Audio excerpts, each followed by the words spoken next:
Good morning, students. Today I will explain the second chapter from your book Flamingo, and the name of the chapter is Lost Spring, the story of stolen childhood. It's written by Eunice Chung, and she was born in Raulkela and spent her childhood and adolescence in Hyderabad. She received her education in Hyderabad and in the United States of America. Basically, Anis Chung belongs from the India, and she has grown up and brought up in the Rourkela, Hyderabad, and then went for the higher study in United States of America. And her parents, I mean mother and father, both were writers. So Anis Chung has begun her career in India in writing only. She has written in addition columnist major newspaper in India as well as in abroad. She has written several books, and this story has taken from an excerpt from her book titled Lost Spring. So, stories of stolen childhood. Here she analyzed the grinding poverty and tradition which condemned them children to a life of exploitation. Grinded poverty, it means grinding means where because of the poverty people's our children are not able to grow up properly, and they were not able to get the better opportunity of their childhood because of the tradition, and somewhere they are exploited due to their family circumstances or the societal circumstances. So in this story, what a writer wants to convey the message, writer wants to convey the message the character and places are different but the problem is the same. It means the lost story share to story of the stolen childhood, and in which she want to convey message that childhood is the spring of life, but millions of unfortunate children like Saheb and Mukesh waste their spring either scrounging in the garbage dump of Simapuri or welding glass bangles in the blast furnace of Firozabad. So their childhood is lost to the demand of survival. Hence the title is quite appropriate. So we will continue the story here. Sometimes I find a rupee in the garbage. Why do you do this? I asked Sahib, whom I encounter every morning scrounging for gold in the garbage dump of my neighborhood. Sahib left his home long ago, set amidst the green fields of Dhaka. His home is not even a distant memory. जब मैं साहब से मिली तो मैंने उससे पूछा कि तुम ये क्यों करते हो। डेली मॉर्निंग यानी कि सवेरे सवेरे वो मुझे गार्बेज के डम में गोल्ड को ढूंढता हुआ नज़र आ जाता था। स्क्राउंडिंग मतलब फाइंड आउट करना, और वो मेरे पड़ोस में रहता था। साहब left his home long ago. साहब ने अपना घर कई साल पहले छोड़ दिया था। उसका घर जो है ढाका में, जो कि बांग्लादेश में एग्जिस्ट करता है एज यू ऑल नोस, और वहाँ के खेतों के बीच में होता था। His home is not even a distant memory. There were many storms that swept away their fields and homes, his mother tells him. वो कह रहा है कि उसके घर जो है वो बहुत पुरानी मेमोरी नहीं है। उसकी मदर बताते हैं कि वहाँ पे तूफ़ान आया था और उसके बीच में उसके घर और खेत जो है वो सारा ही बहा कर ले गया। That's why they left looking for gold in the big city where he now lives.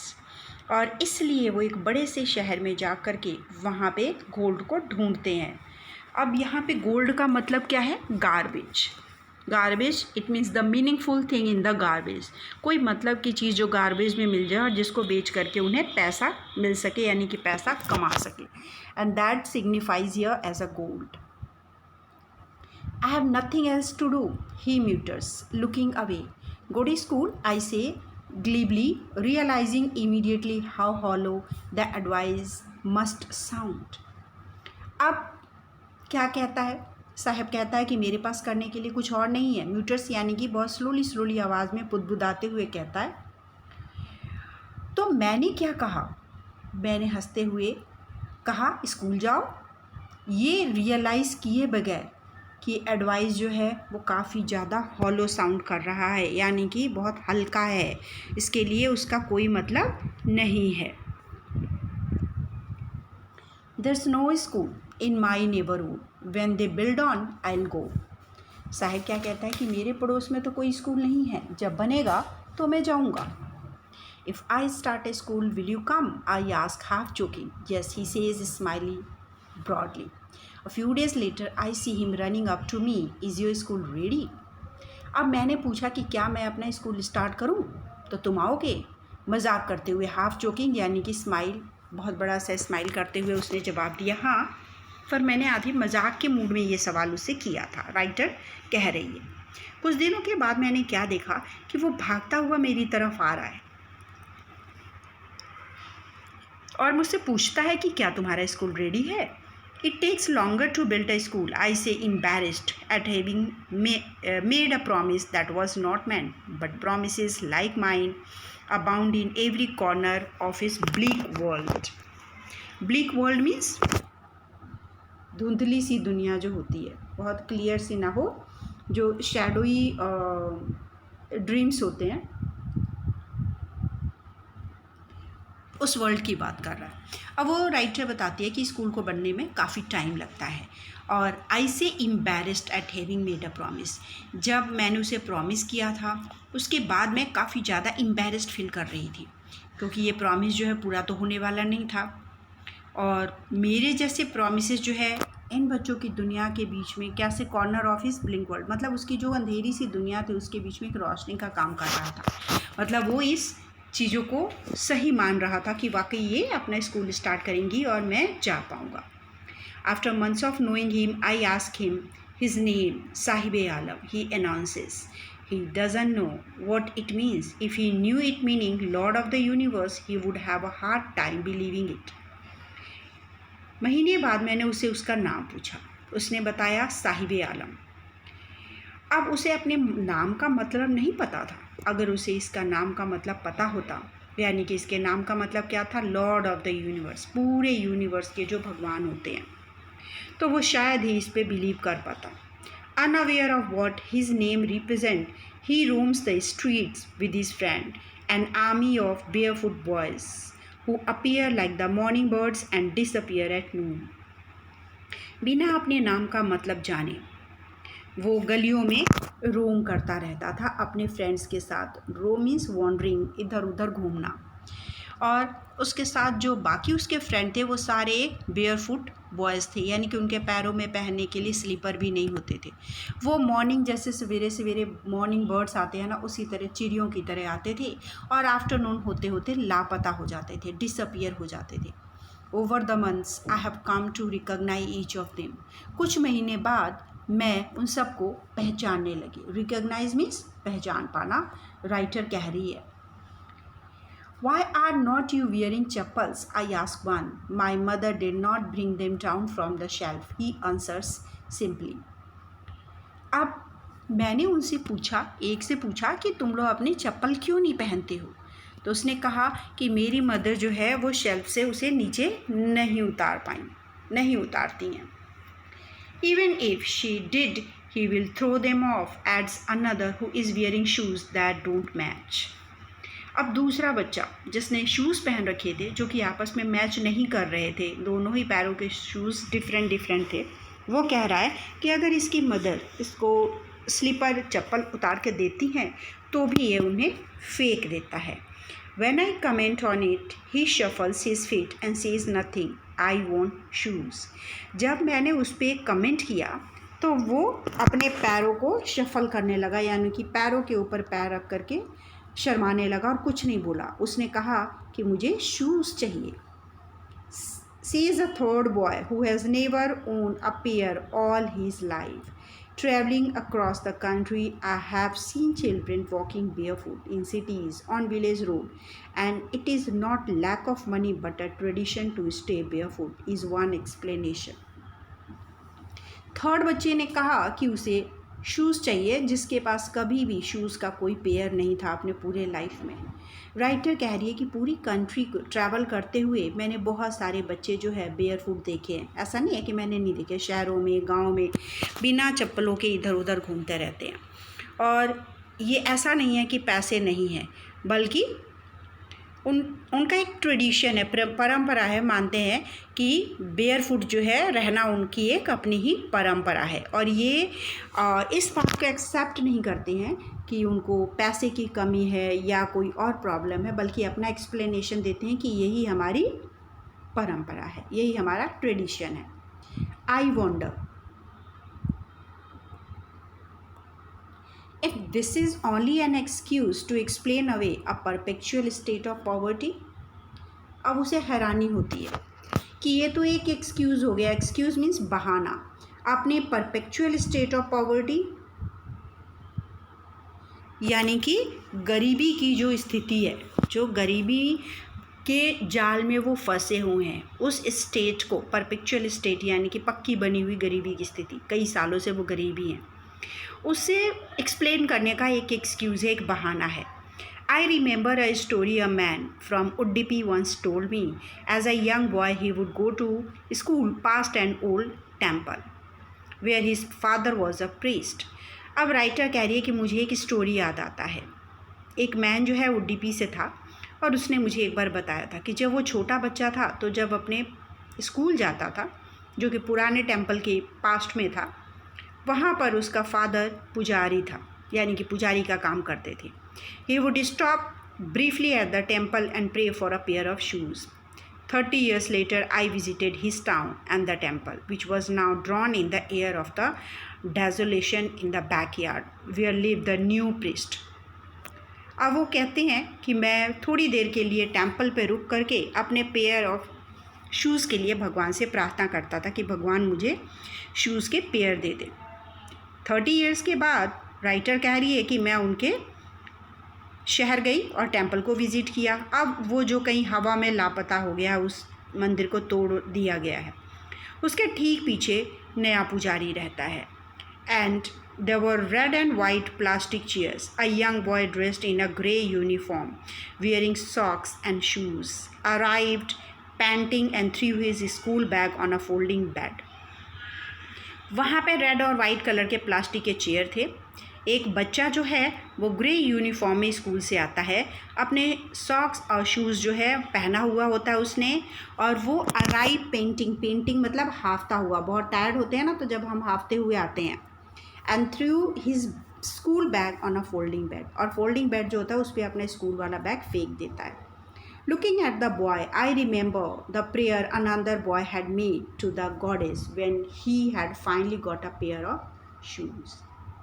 अब उसके यूनिफॉर्म को देखते हुए राइटर क्या कहती है कि जब मैंने उसके यूनिफॉर्म को देखा तो मुझे याद आया कि कई साल पहले किसी और बच्चे ने भगवान के पास अपने पेयर ऑफ शूज़ के लिए जो प्रेयर किया था वो प्रेयर आज सुनी गई है, क्योंकि आज जो बच्चा खड़ा है उसके पास फाइनली पहनने के लिए यूनिफॉर्म, शूज़, सॉक्स सब कुछ है। So let me never lose them.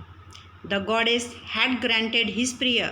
Young boys like the son of the priest now wore shoes, but many others like the rag pickers in my neighborhood remain shoeless। अब कहते हैं हमें कभी भी अपना भरोसा ख़त्म नहीं करना चाहिए। भगवान ने उसके प्रेयर को सुन लिया था और ग्रांटेड कर दिया था। अब उसका यंग बच्चा जो है, प्रीस्ट का सन, वो पुजारी का बेटा जो है वो शूज़ पहन रहा है। बट मेरे पड़ोस के आसपास आज भी बहुत सारे रैक पिकर्स यानी कि जो कूड़ा उठाने वाले बच्चे हैं उनके पास शूज़ नहीं है, वो शूज़लेस ही विदाउट शूज़ घूम रहे हैं। माई acquaintance with the barefoot rag pickers lead me to Simapuri, a place on the periphery of Delhi yet miles away from it metaphorically। अब यहाँ पे राइटर क्या कहती है, मेरे एक्विटेंस मतलब जान पहचान वाले बेयरफुट रैग पिकर्स जो थे वो मुझे सीमापुरी लेकर के आए। ये दिल्ली के पास का पिछड़ा हुआ एरिया है, yet miles away from it, Delhi से काफ़ी दूर है। Metaphorically Those who lives here are squatters who came from Bangladesh back in 1971. यानी कि यहाँ पे जो भी रहने वाले लोग हैं वो कई साल पहले 1971 के बाद बांग्लादेश से जो रिफ्यूजी आ गए थे वो लोग यहाँ पे रहते हैं. Saheb's family is among them. Seemapuri was then a wilderness. It still is, but it is no longer empty. और साहब की फैमिली भी उनके बीच में से एक है. सीमापुरी काफ़ी ज़्यादा जंगल वाला एरिया था, आज भी है, पर ये पूरी तरह अब खाली नहीं है. In structures of mud with roofs of tin and the tarpaulin devoid of sewage, drainage of running water live 10,000 rag pickers. अब वो क्या राइटर यहाँ पे बता रही है कि यहाँ पर जो स्ट्रक्चर है घरों का वो कैसा है, मिट्टी के बने हुए हैं, छत नहीं है. छत इनकी किस चीज़ की है, टीन की, और टारपोलिन जो है वो प्लास्टिक का एक कपड़ा सा होता है. प्लास्टिक के छत बनाए जाते हैं जिनसे बारिश वगैरह हो तो पानी नीचे ना आए, वो टारपोलिन एक स्टफ़ होता है. और यहाँ पे बहुत सारी सीवेज की प्रॉब्लम है, ड्रेनेज की प्रॉब्लम है, रनिंग वाटर की प्रॉब्लम है. पर इन सब चीज़ों के बावजूद यहाँ पे 10,000 के करीब रैग पिकर्स की फैमिली रहती है. They have lived here for more than 30 years without an identity, without permits, but with ration card that get their names on voter list and enable them to buy grain. अब यहाँ पे ये लगभग 30 सालों से रह रहे हैं, इनकी कोई पहचान नहीं है, ना ही इनके पास कोई राशन और कार्ड्स बने हुए हैं, कोई आइडेंटिटी कार्ड है, बट इनके पास राशन कार्ड है और जो इनका नाम वोटर लिस्ट में लेकर के आता है. और उस राशन कार्ड को यूज़ करके ये खाने पीने की चीज़ें ले पाते हैं. कम सस्ते रेट पर इनको राशन कार्ड पे राशन मिल जाता है, जो कि इनके लिए बहुत इम्पॉर्टेंट है.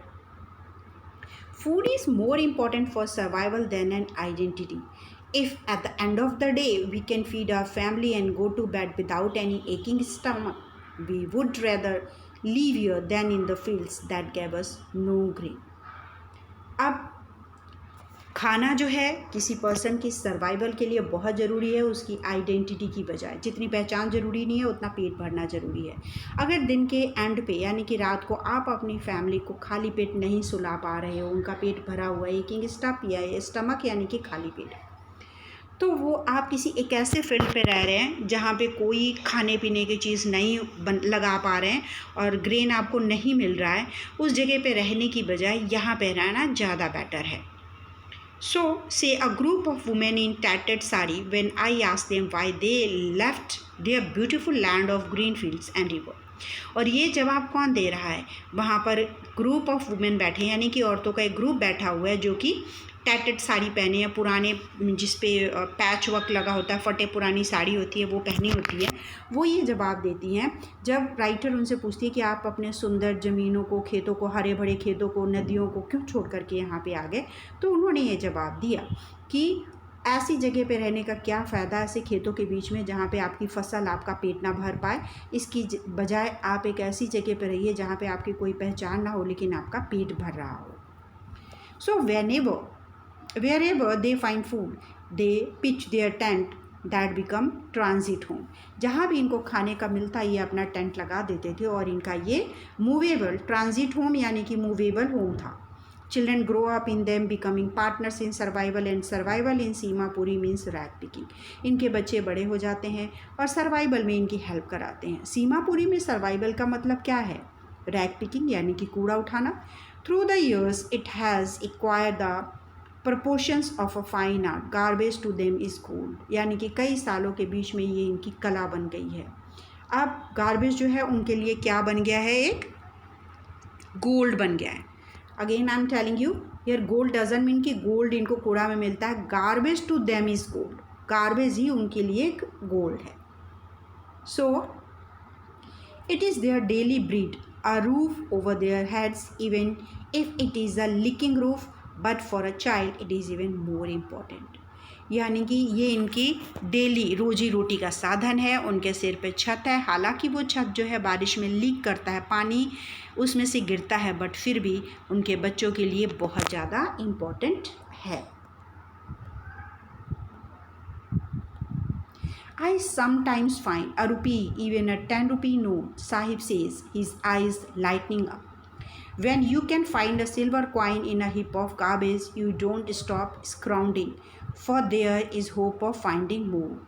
कहता है साहब अपने आँखों में चमक ला करके कई बार तो मुझे वहाँ पे कूड़े के ढेर में 10 रुपीज़ के नोट भी मिल जाते हैं। और जब आपको कोई सिल्वर कॉइन इस कूड़े के ढेर में मिले तो आप दोबारा और स्क्राउंडिंग करते हो, उसको ढूंढने की कोशिश करते हो। मतलब अगर किसी को 10 रुपये मिल जाए तो और कूड़े के बीच में जा करके उसको ढूंढने की कोशिश करता है कि क्या पता और इसमें चीज़ें और पैसे पड़े हों। It seems that for children garbage has a different meaning for what it means to their parents. अब इसे ये पता लगता है कि बच्चों के लिए कूड़े का मतलब, गार्बेज का मतलब कुछ और है और उनके पेरेंट्स के लिए इसी गार्बेज का मतलब कुछ और है। For the children it is wrapped in wonder, for the elders it is means of survival. बच्चों के लिए ये क्या है? वंडर यानी कि हैरानी का खजाना है, मीन्स कूड़े के ढेर में रैप किया हुआ वंडर है, वंडरफुल दुनिया है। और बड़ों के लिए जीने का एक जरिया है, सर्वाइवल है। One winter morning I see Saheb standing by the fenced gate of the neighborhood club watching two young men dressed in white playing tennis. I like the game. एक सर्दियों की मॉर्निंग में मैंने देखा कि एक फेंस्ड गेट के पास, अब पड़ोस के क्लब के गेट के बाहर वो खड़ा होकर के दो यंग मैन जो कि वाइट ड्रेस में थे और टेनिस खेल रहे थे उनको देख रहा था और कहता है मुझे ये गेम पसंद है। He hums content to watch it standing behind the fence. I go inside when no one is around. He admits the gatekeeper lets me use the swing. और वो क्या कहता है? कहता है कि मैं फेंस के बाहर खड़ा होकर के इसे देखता रहता हूँ, मैं अंदर भी चला जाता हूँ। वो ये एक्सेप्ट करता है, कहता है कि कई बार गेट कीपर जो है वो झूले लेने के लिए, स्विंग्स लेने के लिए गेट खोल देता है मेरे लिए।